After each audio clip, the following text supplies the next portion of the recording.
The Super Game Boy lets you play Game Boy games on your Super Nintendo. So it was released in 1994, but did you know that in Japan there was a sequel?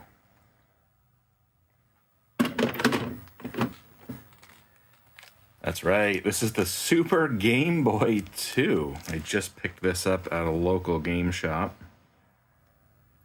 Picked it up for $59 Canadian, tax in. This is a store that their prices include tax, which is not common here, even on used goods. Even stores that are normally selling used games would normally charge tax on top of this. But this $59 tax in is actually a little bit cheaper than eBay pricing. From what I've seen, these sell for like maybe $67 on average on eBay, but some of them will have shipping fees, and they'll all have tax on top of that. So yeah, I picked this up at a local game shop, and the price was a little bit lower than eBay pricing, and it looks to be in really good condition.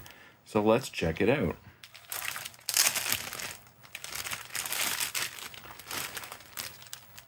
All right, so this is the Super Game Boy 2. This wasn't released in Japan until 1998. 4 years after the original Super Game Boy came out. So you would expect this to be a huge upgrade. They needed to make a new version 4 years later. Again, you would expect it's going to have some pretty good upgrades to it. And you know what else released in 1998? The Game Boy Color. So I know what you're thinking. You're thinking what everybody else is thinking, or was thinking. Anyone that's ever seen this, one of the first things they say is, oh, so it lets you play Game Boy Color games, right? Nope. This released in January, I think it was January or February of 1998, so very early in the year in Japan. The Game Boy Color didn't release until near the end of the year. I think it was November, October or November of 1998. So yeah, they came out in the same year, but this still predates the Game Boy Color. In that way, it reminds me a lot of the Game Boy Camera. The Game Boy Camera is something that I believe also came out in early 1998 when the Game Boy Color came out later that year. If they had have just waited, then maybe we could have got a Super Game Boy 2 that plays Game Boy Color games. And maybe we could have got a Game Boy Camera that could take color pictures. It's just released a little bit too early.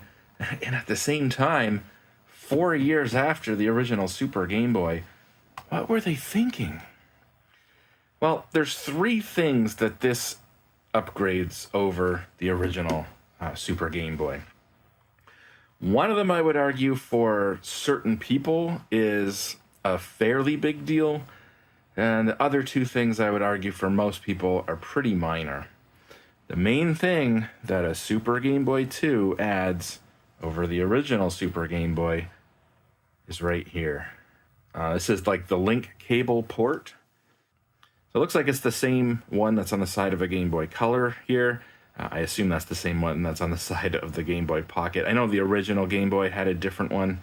Why would they add, why would they go to all this trouble 4 years later to, release an updated version of the Super Game Boy just to add this? Well, of course, the answer is Pokemon. Really, Pokemon's the reason that the original Game Boy, in general, lasted as long as it did. Kind of had a bit of a renaissance at the end of its lifespan, where realistically, by the mid-90s, the Game Boy was getting kind of old, long in the tooth, outdated, and then Pokemon came out, and in the late 90s, the Game Boy was still thriving because of Pokemon. Now, their theory here is that, let's say you're a kid in Japan, and this is the only way you have to play Game Boy games. So you're playing your Pokemon games on your Super Game Boy 2, or I guess realistically, let's just say on your Super Game Boy. Now, of course, the Japanese version of the Super Game Boy looked a little bit different in that it had the shape, obviously the shape of the Super Famicom or the PAL Super Nintendo, but it was just a gray cartridge.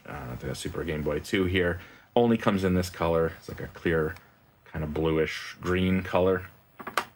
But let's just assume you're a kid in Japan playing your Pokemon games, and the only way that you have to play your Pokemon games is on your Super Game Boy, on your Super Nintendo. You don't own a Game Boy, even though it's the mid to late 90s at this point. Yeah, you've never owned a Game Boy or a Game Boy Pocket. I guess it could happen. And, well, your friend who also plays Pokemon, he only has, he has like a Game Boy, right? A Game Boy or a Game Boy Pocket. Well, now you want to trade Pokemons. Well, guess what? You can't. You can't trade Pokemons without the link cable. That's really the whole purpose of this thing. That's really the whole reason this exists, is just to have the link cable so you can trade Pokemon. Because for some reason, you just play your Pokemon games on your Super Nintendo or your Super Famicom, and you don't own a Game Boy. So there you go. Your friend has his Game Boy, you have your Super Game Boy 2, and you can use the link cable to trade Pokemon. So that's, like I said, kind of the main thing that they added to this. The other two are pretty subtle. Let's test this thing and make sure it works. I haven't tested it yet. As you saw, I just took it out of the bag. I wanted to keep it in the bag to show the price. I think it's always important to show the price and talk about the price. It wasn't an amazing deal, but again, cheaper than eBay pricing in a local game shop. Can't go wrong there. I've never seen one of these in person. So living in Canada, obviously, again, this was a Japanese exclusive. It's not super rare. They're pretty common. There's lots of them on eBay. And obviously, if you're into like Sendico or you're going to Japan, you can pick these up a lot cheaper. I'm sure in Japan, walking into a hard off, I'm sure you can find these for, I don't know, 20, 30 bucks. Again, obviously we're going to pay more over here if we can't just go to Japan and pick one up, or, you're not someone that orders stuff off Sendico and you're ordering lots of stuff from Japan. Obviously, you can pick these up cheaper, and that's what those people on eBay realistically are doing. They're picking these up for 30 bucks, 40 bucks, selling them for 60, 70 bucks, right? Fine, that's fine. Again, for a game store, a retail store, I've never seen one of these in person. I saw that they had it. It was in good condition. I picked it up. But is it going to work? Well, let's throw in an original Game Boy game. This is Super Mario Land, but this is the Japanese copy. I got this out just because I wanted to show it. The Japanese copy of Super Mario Land, because it doesn't have those gray bars on the side that a lot of the earlier, especially, I've got Donkey Kong here, it's got it. A lot of the North American Game Boy games had these gray bars on the side, and the Japanese ones didn't. The early Japanese games all tended to have the title at the top. I believe that when that's in the Game Boy, that is always visible. But yeah, the artwork has been expanded. Getting rid of the gray bars, they've been able to expand the artwork, and you might crop a little bit on the top and the bottom, but overall the artwork looks much larger. This side by side to the North American release, the artwork is so much more detailed. So yeah, I picked that up just for that reason. I wanted to have that larger, more prominent artwork. It's beautiful artwork, and it's a shame that on, again, a lot of the North American games, they got to put these gray bars on the side. I mean, this side out. What does that tell you right there? What does that tell you about Nintendo of Japan? How fucking stupid did they think we Americans were? I'm not North American. They had to have this side out. So anyways, let's pop in Super Mario Land and turn this thing on and hope that it works. And there we go. It looks like it is. Right away, we can see one of the differences with the Super Game Boy 2, and I should say the second difference, and that is we've got new borders. We've got now a border that looks like a Game Boy Pocket. Pretty cool. So we've got, I believe, 8 new borders. If I can remember how to bring up, you got to hit L and R on the Super Nintendo controller. And click on this. And yeah, so here's our Game Boy Pocket. We've got just a plain black screen. We've got a okay, is that like a clear Game Boy Pocket? Like you can see the circuit board. But it does say Super Game Boy 2 down there. That one's kind of cool. We've got some palm trees. All right. I guess actually kind of suits Super Mario Land there, I think. Maybe having that there, but otherwise kind of random. We've got, looks like some like ancient Egyptian artwork, but it's a Game Boy and a Super Nintendo controller. Okay, that's kind of cool, I guess. We got some gears, pretty generic. Looks like that was just taken straight out of a Mega Man game, to be honest. And, oh, that one's pretty. Very detailed, very realistic looking. Fairly colorful, but not like photorealistic, I guess, at the same time. We've got this one here, which looks like it's going to be pictures of dolphins. Again, kind of simple. It looks almost like they repeated the same sprite artwork there. Yeah, not amazing. And some sort of cathedral thing, old Roman building. Again, not amazing. And then, of course, the option to draw your own. So that's 1, 2, 3, 4, 5, 6, 7, 8. Yes, so there's 8. I believe all 8 of these are new. They're not the same ones that were in the original Super Game Boy. However, there is apparently a code you can put in, and you can get the original 8. If you like the backgrounds from the original Super Game Boy, apparently you can put in a code, and you can get those original 8 backgrounds are still in here, so that's pretty cool. Also, apparently there's a code to change the color of this, so when it's trying to look like a Game Boy Pocket, apparently you can change the color. I'll leave that one up to you guys to figure out, but yeah, I do like this Game Boy Pocket one. So yeah, let me turn up the volume here. You're not getting any sound, which is just a loose connection on the back there.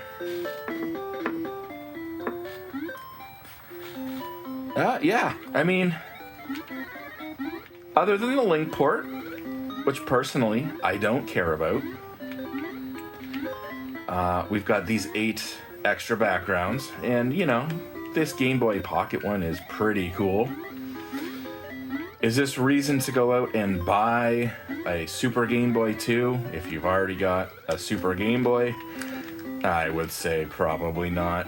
But yeah, like I did say, there is 3 things that they've changed. So adding the link port and changing the borders. There's a 3rd thing that's different.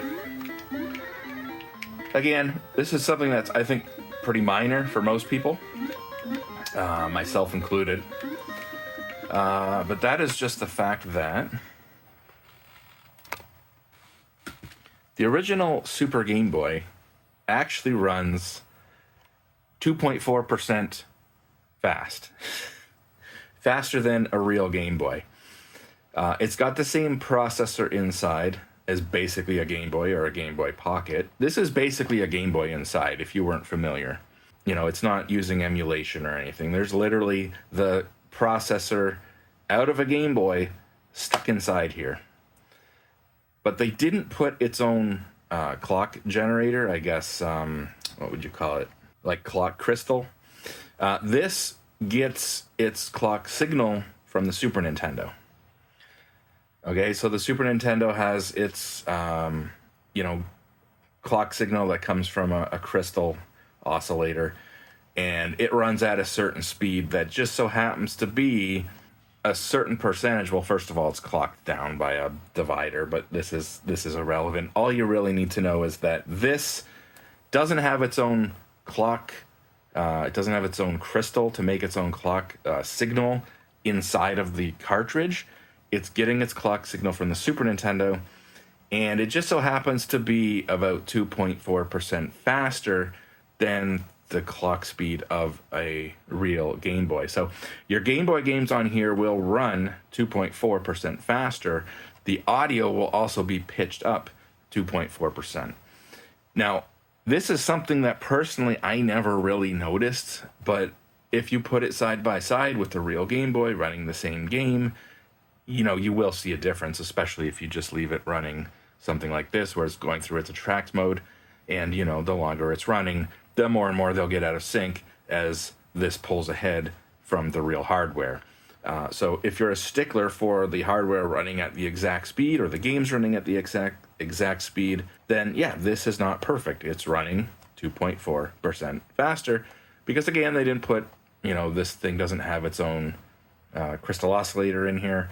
It's getting its clock signal from the Super Nintendo, and they figured, I guess, that the clock signals were already there. They do pass through the cart slot, and most people probably won't notice that it's 2.4% faster. The Super Game Boy 2, okay. Oh, they added a light too. Is that a feature? I guess when you have this stuffed in a Super Nintendo Junior or Super Nintendo 2 or whatever you want to call this thing, it's like the 1997 re-release of the Super Nintendo that doesn't have a power LED on it, because of course this is like a cost-reduced version of the Super Nintendo. It's nice to have a power LED now.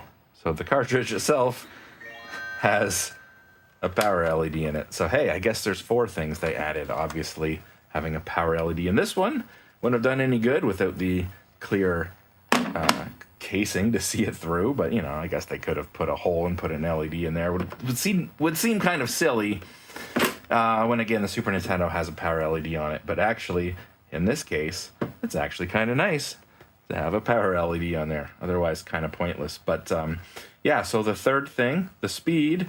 This has its own crystal oscillator in it. It generates its own clock signal. It's not getting its clock signal from the Super Nintendo, and so they were able to get the exact clock speed of a real Game Boy in here. So this one runs at the proper speed, whereas again, this one runs 2.4% faster. Again, personally, I never noticed that. If nobody ever told me that, I would have never known. I would have never noticed. And again, these 8 new borders, like I said, it's one major thing for people who care if you're going to actually use this link port. But how many people were playing Pokemon games in the late 90s and never owned a real Game Boy? Kind of weird. Again, this is a Japanese exclusive. Again, released in 1998, well past really the death of the Super Nintendo in general. I mean, the Super Nintendo was long gone by this point, realistically speaking. I mean, the Sony PlayStation came out in 1994 in Japan, 1995 in North America. The N64, I believe, came out in 1996. Could be wrong there. Maybe it was 1997 in North America, but I think it was 1996, like a year after the PlayStation, right? So, I mean, if you think about it that way, the N64 was already out, and they're re-releasing a slightly updated version of the Super Game Boy. Now, all said and done, at the end of the day, yeah, it's got this extra link port. It's got the new borders, and it's got the the proper clock speed. But at the end of the day, it's still a Super Game Boy. So your Super Game Boy enhanced games like Donkey Kong is, of course, well known for having its own custom borders. So of course, as soon as it gets past this boot screen, there you go. You got your some additional color, some additional sound effects that are done by the Super Nintendo, and of course the custom borders that are done by the Super Nintendo. So it's still a full-fledged, Super Game Boy, obviously. Could you imagine if they took out features to add a link port? And just to show you, got my Game Boy Color out here with Super Mario Deluxe in it. And if you're wondering, well, what happens if you put that in the Super Game Boy 2? Well, the same thing that would happen if it was a Super Game Boy 1. It's not going to play a Game Boy Color game. Super Mario Brothers Deluxe, this game pack will work only with the Game Boy Color video game system. In other words, this is just an original Game Boy inside this is just the hardware of an original Game Boy. Again, it won't play Game Boy Color games. Obviously, it'll play games that work on both, but they'll only act as an original Game Boy. Any game that's in a clear cartridge like this, well, this is a 4 Game Boy Color only game, and this won't work in either of the Super Game Boys, just like it won't work in a Game Boy Pocket or a Game Boy Light. It has to be a Game Boy Color hardware or something that's compatible with Game Boy Color hardware. And again, like I said at the beginning of the video, even though this came out in 1998, this came out at the beginning of the year, and the Game Boy Color came out at the end of the year. This was already way too late. Again, in North America, it makes no sense that they would have released this in 1998. Again, the PlayStation was out in 1995. The N64 was out. The Super Nintendo was long gone. Maybe in Japan, a lot more households, weren't upgrading their consoles as often or were still playing their Super Famicoms. And of course, again, the popularity of Pokemon, which is really, again, the whole reason this thing even exists. If it wasn't for the popularity of Pokemon and people wanting to have the Link port on a Super Game Boy, then this thing never would have got released at all. But again, super late in the Super Nintendo's lifespan, be it past the Super Nintendo's lifespan. So, if it had to come out even later, that would have been pretty weird. Realistically, it should have come out probably earlier. But again, it's all the popularity of Pokemon. But even if you are into Pokemon and you're still into trading Pokemon, I'm sure you have a real Game Boy or a real Game Boy Pocket or a real Game Boy Color. This really is kind of just, I bought it just for the cool factor. And like I said, this thing is kind of pointless to own. If you already own a Super Game Boy and you're like, should I buy a Super Game Boy 2? Well, honestly, unless the speed, the Super Game Boy running too fast, unless that bothers you, I would say no, don't worry about it. If you want to play Game Boy games on your TV officially, you obviously had the Game Boy Player for the GameCube as another option. This is cool, but kind of pointless. But it's cool. It is cool nonetheless. But if you already own a Super Game Boy, unless the speed thing bothers you, you really don't need to go out and buy one of these. Anyways, that is it. See you guys later.